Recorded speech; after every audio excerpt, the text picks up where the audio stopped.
Okay. Bismillah. Okay folks, welcome back. So we are still looking at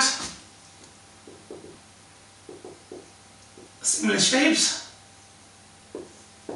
We're looking at the advanced questions which involve the volumes. Okay. So we need to do this particular question here. We have question number 1, question number 2. In these particular questions, we are started off with the volume, the original, and the volume of the enlarged. And we have to work out the scale factor from these two corresponding pieces of information on these cuboids, and then we can work out the enlarged length. So this is a question given in a format where the volumes are given in the completeness, and we got to go work backwards and work out the length. So let's see how we start with that question first of all. So for question number 1, we have the volume of the original times by the scale factor cubed gives you, okay, the volume of the enlarged.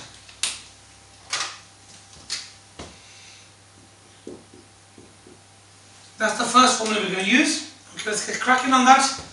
So what do we have here? Volume of the original is 3 centimeter cubed on this cuboid. We are going to multiply that by the scale factor.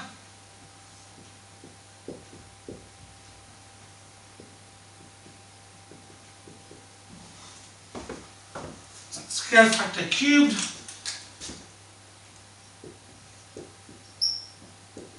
And that will give us a value of the enlarged volume, which is 24.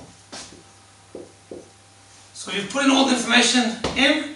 We have to work backwards to work out the scale factor. Now, let's have a look how we work out the scale factor.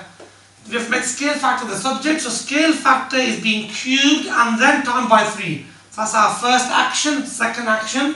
When we solve, we always do the last action first. So opposite time by 3 is divide by 3. So 24 divided by 3 will give us 8.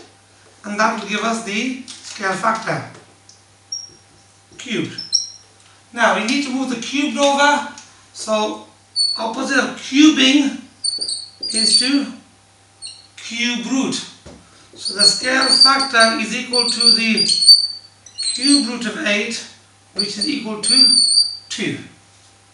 Okay, so now that we've established the scale factor, we can pop it into here, and now we can use the the formula that's particular to lengths, enlarging the lengths. This formula here, this rule here, is to do with similar volumes. Now we're going to use a similar length one, because this is the length here, and it's been transformed into this new length here. So for that, we look at this.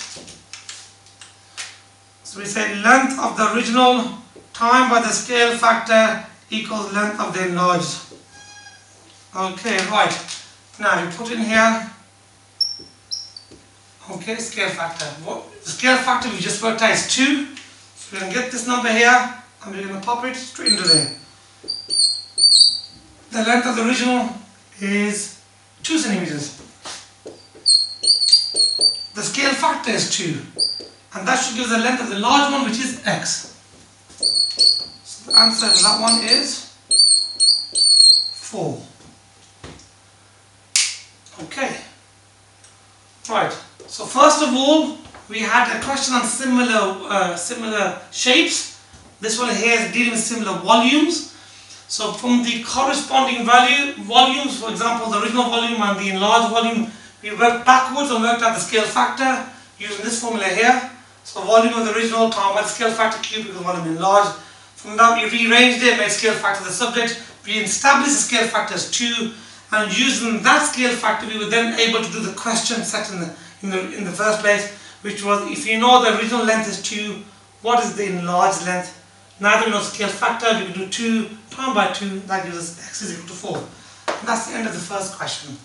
Okay, let's have a look at this question. Second question, question number 2. Okay, I'm going to quickly rub off the stuff that's on the board to make some space for us. So we're going to go on to question number 2 now. Using the same formula. Right, okay.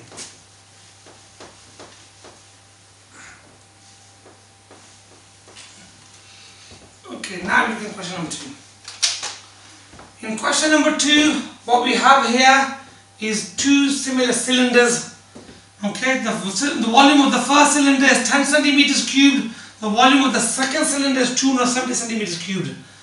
The height of the first cylinder is 7 and the height of the second one is y.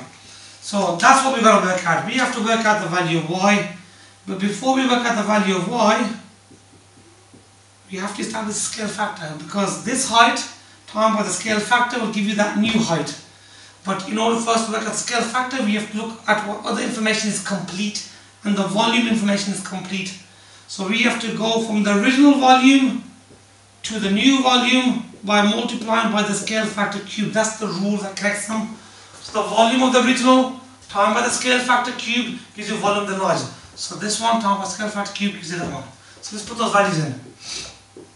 So 10 times by the scale factor cube gives you 270.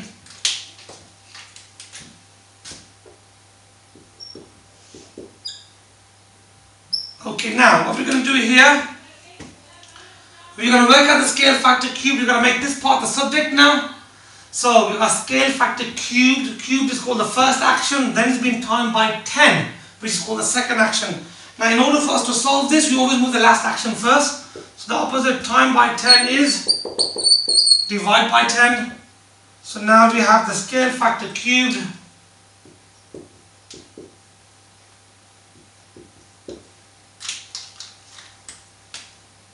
is equal to 270 divided by 10, which is 27. Now I don't want the scale factor cube, I want the scale factor. So we get the cube, take it over, opposite of cubing is cube rooting. So on the next line down, we're going to have the cube root of 27, which will give us 3. So we have now established from working this out that the scale factor is equal to 3.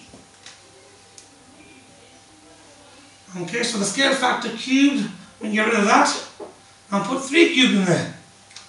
So for that one, we have to use this next formula. Now that we've established the scale factor, we can now use the normal length rule. The length of the original times by the scale factor equals length enlarged. In this particular instance, in this context, the length original is actually the height original, and the length enlarged is actually the height enlarged, which is y. So let's put those values in, this one 7 and y, into the formula. So the number 7 goes under the original length or the original height, times by the scale factor, which is 3, and that gives us our length enlarged, or in this case our height enlarged, which is y. Remember, when we're doing volume, we have the cube in the scale factor, but we're not doing volume anymore, we're just doing height, which is like a length. So we just have it to the power of 1. So we have 7 times by 3 equals y, 7 times by 3 is 21 equals y. Okay folks, thank you very much for joining us on these questions. These questions have been taken from the Rayner book, and this is a question set for my students for their homework. So this, in a sense, if you think of it, is like a homework help for those students who might be struggling with this question at home. Hope this helps you folks, and see you in the next video. Thank you very much.